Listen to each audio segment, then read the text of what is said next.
एक दिन टूनी बंटी कबूतर से कहती है। बंटी जी, रात तो मुझे ऐसा लग रहा था जैसे हमारा घोंसला अभी टूट जाएगा। ये घर हम दोनों के लिए छोटा पड़ता है। क्यों ना हम कोई बड़ा और पक्का घर तैयार कर लें। कह तो सही रही हो टूनी चिड़िया। ये घर अब पुराना और कमज़ोर भी हो चुका है और हमारे लिए छोटा भी पड़ता है।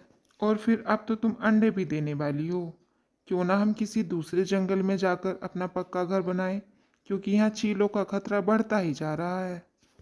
हाँ बंटी, सोच तो मैं भी यही रही हूँ कि इस जंगल को छोड़ दें।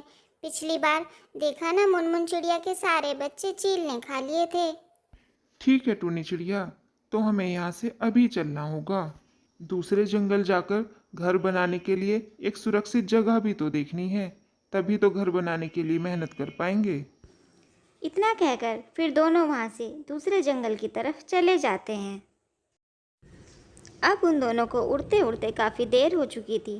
तभी उन्हें एक घना जंगल दिखाई देता है और फिर वहाँ जाकर एक पेड़ पर बैठ जाते हैं।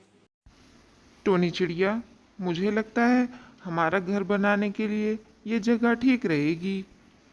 टोनी, अब तुम इसी पेड़ पर बैठी रहो और अपना ध्यान रखना। मैं जल्दी से जंगल जाकर लकड़ी ले आता हूँ, ताकि शाम होने से पहले हम अपना घर तैयार कर सकें।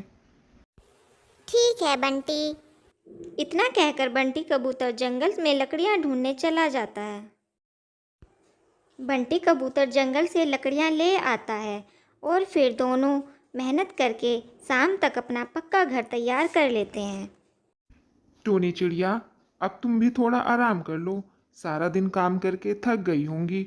रात हो चुकी है, अब चलो सो जाते हैं। सुबह जल्दी उठकर भोजन की तलाश में चलेंगे। सुबह हो चुकी थी।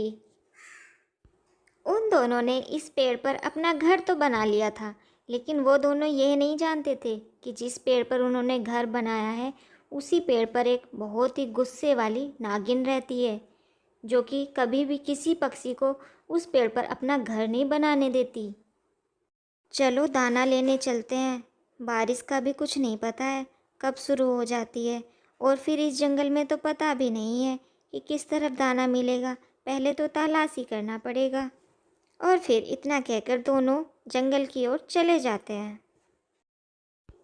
जैसे ही बंटी कबूतर और टोनी चिड़िया जंगल की ओर चले जाते हैं, वैसे ही वो नागिन उनके घोंसले को तोड़कर गिरा देती है। मैं भी तो देखूं, अब तुम दोनों इस पेड़ पर ही कैसे रहते हो। थोड़ी देर बाद जब बंटी कबूतर और टोनी चिड़िया जंगल से लौट कर आते हैं, तो देखते हैं कि उनका घर तो किसी ने तोड़कर गिरा डाला है। अरे, ये क्या हुआ बंटी जी? ये हमारा घर किसने गिरा दिया? कोई बात नहीं टूनी चिड़िया, अब बेकार में तुम परेशान ना हो। हम फिर से अपना घर बना लेंगे। अगले दिन फिर शाम होने से पहले पहले वो दोनों खूब मेहनत करके अपना घर फिर से तैयार कर लेते हैं। यह देखकर तो उस नागिन को और भी ज़्यादा गुस्सा आ जाता है। अरे, ये पक्षी तो बड़े ही जिद्दी हैं। मैंने इनका घर तोड़ भी दिया, लेकिन इन्होंने तो फिर से इसी पेड़ पर अपना घर तैयार कर लिया। सुबह देखती हूँ तुम यहाँ कैसे रहते हो।